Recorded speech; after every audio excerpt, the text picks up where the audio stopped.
Well, Ann Coulter, of course, the great columnist and best-selling author. If you haven't read all of her books, a lot of them really apply today. Demonic and Mugged and all these great books. And follow her on Twitter. It's Ann Coulter at Twitter. Check out her website. A lot of good stuff there. AnnCoulter.com. AnnCoulter.com. We're really running late here. Ann Coulter, sorry to get to you so late. How you doing? Fine, thanks. How are you, Mark Simone? Very good. So, hey, Joe Biden, the Democrats, they're so moved by what happened in Tulsa, the horrible massacre. I guess that's the reason they didn't mention it for the last 45 years. Or they just found out about this about 2 weeks ago. Obviously, they're exploiting this. Isn't this a little too political? I got to say, I just figured it was another one of these leftist enthusiasms and have not been paying an enormous amount of attention. They certainly have spent the last year, 2020 starting, around early June, after George Floyd, having absolutely zero interest in riots and arsons, murders. You know, the murder rate has gone up percentage-wise more than it ever has in recorded history in this country, post-George Floyd. And probably your listeners, you and I, are online, so we've seen police precincts being abandoned around the country, burned to the ground, just massive, incredible violence. And what we've been hearing from these exact same people is these are peaceful protests, peaceful arsons, peaceful lootings. So now they have to go back 100 years. You know, I tweeted when Maggie Haberman was first writing about this, and you know, the arsons and the destruction 100 years ago of Black Wall Street. I tweeted to her, I thought you guys called these peaceful protests. And she did what liberals always do and acts like this, you know, she's on her high horse. Imagine thinking this is a witty remark. No, it's not intended to be witty. It's intended to be factual. Imagine getting on your high horse. They do not care about lootings, riots, and violence unless the victims are black. And the perpetrators are white. Ann Coulter, your phone is making that weird crunching noise again. Oh, man. I'm sorry. Just like last week. Wait, did you switch from a landline to one of those cable phones? No, but I have made some changes.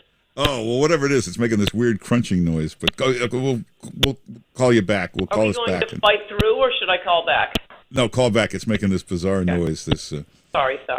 Okay. This happened last week, too. You know, sometimes you get rid of your landline because the cable company, you can get internet, you can get TV, and a phone. But you ever hear these cable company phones? It's not quite the same as the landline was. But we'll get her back on. Everybody was on a landline when they called a radio show. Sound was perfect. Then all of a sudden everybody's on a cell phone. The sound was terrible. Now all the landlines are becoming cable company phones, and the sound is worse than the cell phones. So, but we'll get her back on. But follow her on Twitter. She's one of the best tweeters, Ann Coulter on Twitter. Ann Coulter, are you there? Yes, I am. Do you still hear a weird clicking? Yeah, a little, but it's better. It's a little better. So whatever you switched a couple weeks ago. I wonder if the cell phone's better. Were you just saying the cell phones are better? Well, yeah, nowadays, because the landline is always better than the cell phone. But since people moved over to the cable company phone, it sounds worse than the cell phones usually. So, no, it's not a cable.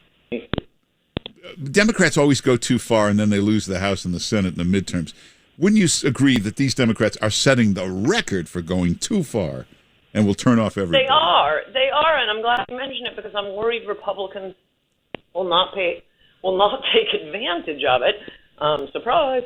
I was just noticing this. I mean, I've been retweeting some of the just shocking acts of violence in New York City, in Miami, a Publix. I don't know if you saw that. A guy got stabbed down in North Miami in a Publix that isn't in a particularly bad neighborhood, but for Pete's sake, that's the main grocery store in the Southeast that everyone goes to, clean and nice. They're like Morton Williams. And a lot of attacks on subways. One at Union Square, I think it was last Saturday, a woman being grabbed from behind and stabbed.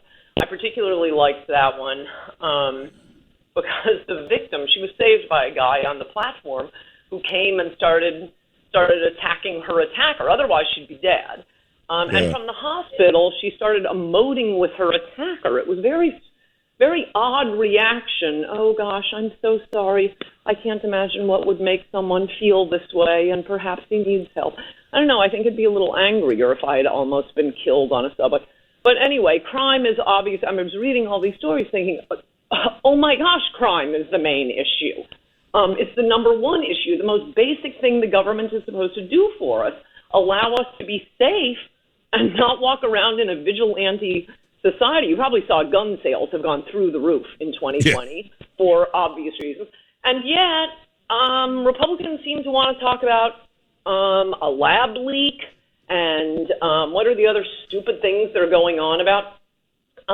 Just anything but, oh, well, Israel, love Israel, that isn't going to keep me safe on the subway. Could you focus on things that matter to normal people and stop wandering off on international affairs and debating something that, at least for now, we're not going to know. I, of course, still think the virus came from the wet market. It's China's fault even more, I think, if it came from the wet market. But in any event, as is clear, experts lied, but we still don't know where it came from. Can we move on to something that matters to people, which right now is crime, crime, crime? Well, you got two things in New York. One, the governor signs this idiotic law, no bail, all criminals released right back out into the street immediately. And mental patients who are committing a lot of these attacks. We had 22,000 people in our mental institutions. Turns out there's only 3,000 there now. The other 20,000 were released out into the street. So you're right. Why don't Republicans make a bigger deal out of that? I think everybody would relate to that. Yes, and part of that is because of this peculiar, I suppose the other issue is these outrageous shutdowns. We now know from the release of Fauci's papers that he did consider, he was proposed that only those 60 and older should be quarantining and wearing masks and protecting themselves, as some of us were saying from the beginning. But these quarantines were so utterly political.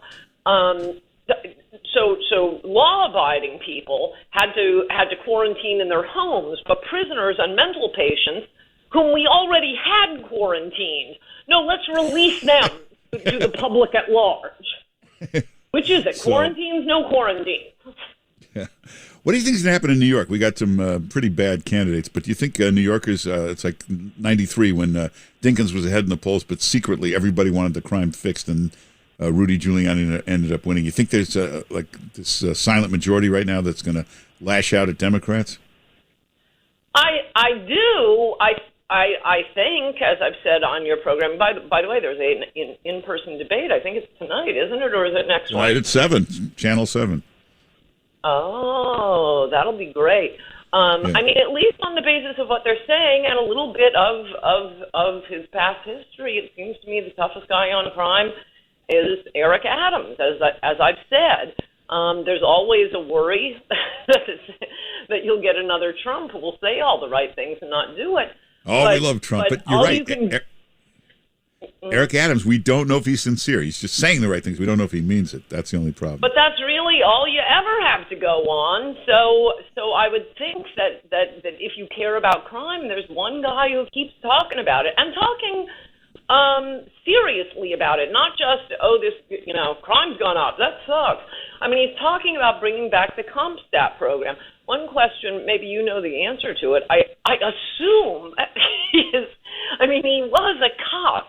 He must know the madness of these no bail laws where you can't hold someone who's just pushed someone in front of a subway car coming, at 100 miles an hour. That I think is probably the biggest contributor, besides just releasing criminals generally, the no bail rule. So I'd like to hear him on that. I hate to say it, we're out of time, but great stuff, Ann Coulter. You make sure you follow her on Twitter. It's Ann Coulter at Twitter. AnnCoulter.com, the website. Get all of her books. A new column comes out tonight. Ann Coulter on Twitter or AnnCoulter.com. Ann Coulter, thanks for being with us. Good to talk to you, Mark Simone. Bye-bye. All right, take care. And everybody check out the webpage. A lot of good video up there. Have you seen Legoland? This is a big new tourist attraction in New York. Take a look at the video.